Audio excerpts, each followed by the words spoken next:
সম্মান ভূষিত করেন। রোকন পালের রিপোর্ট, টিভিএন বাংলা নিউজ।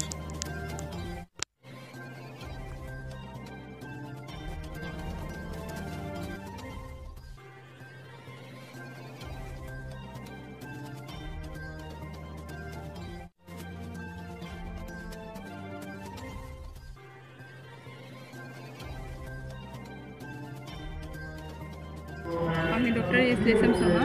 আমার বাবার নাম এইচ গুণমণি শর্মা। আমি ত্রিপুরা থেকে আজকে বানারস স্থিত অখিল ভারতীয় বিদ্যুৎ পরিষদ আমাকে বিদ্যুৎ ভূষণে সুসম্মানিত করেছে। আমি আজকে খুব গৌরবান্বিত বোধ করছি। আমি দেবী সরস্বতী নিয়ে রিসার্চ করেছি আসাম ইউনিভার্সিটি থেকে। আজকের এই সম্মানের জন্য আমি পরিষদকে এবং আমার সকল গুরুজনদেরকে আমি সশ্রদ্ধ প্রণাম জানাই। Thank you.